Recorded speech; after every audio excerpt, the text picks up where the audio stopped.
ძვირფასო მეგობრებო, თუ შეიძლება დავიწყოთ უკვე ჩვენი დღევანდელი შეხვედრა.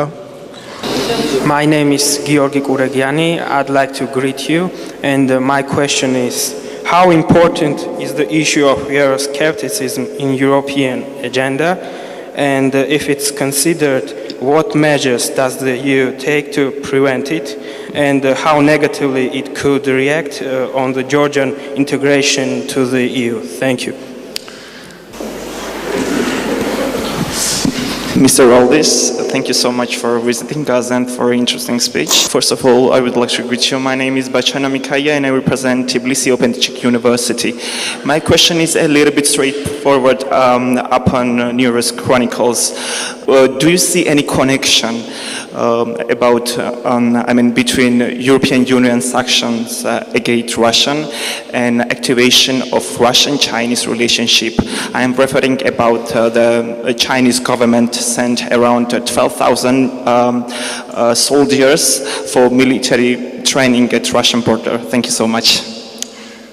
Again, two questions. The first is about the Euroscepticism inside the European Union, right? Okay. When you have democratic freedoms and freedom of speech and freedom of opinions, you have to respect any opinion. You have to be so self-confident as European. Let's say if somebody is Eurosceptical, let him speak and let him show the arguments why. And I must say, in every country of the European Union, there's a few groups of Eurosceptic people. So it's like an opposition that keeps the European Union to be in charge all the time of the problems and the solutions. Otherwise, the citizens of the European Union say, no, the Europe is not solving our problems. So, I'll conclude. It's absolutely normal that you have Eurosceptic people in every state of European Union. You see that there's a big difference between the political systems of Russia and China. China is a very well-organized society, despite there is only Communist Party in charge, because they have made a decision every 10 years we change the leadership. Not by vote, okay, by vote in the Communist Party, but they know that after 10 years you're out of power and a new generation will come in of politicians and govern the country forwards. Russia has absolutely opposite.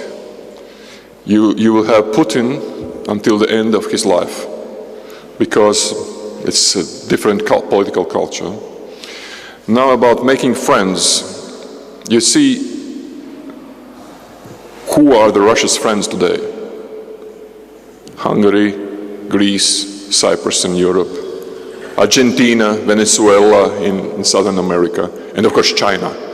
If you are too young to understand that Russia always wanted to be, or Soviet Union, the bigger brother and have some younger brothers. And if Russian diplomats say publicly, our relationship with China is best ever we had for centuries, and we don't have the bigger brother and the smaller brother, that means Russia is a smaller brother, and Russia has accepted it.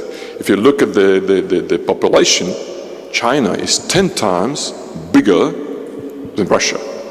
And I'll end up with a joke. Somebody asks a Chinese official, do you have any plans to enter Russia and annex the territories and to have them as your own territories? And the Chinese answer is very simple. We don't need that. We already own them. And this is precisely when I have personal experience dealing with at least 2 presidents of Russia and 2 presidents of China. It's absolutely different approach.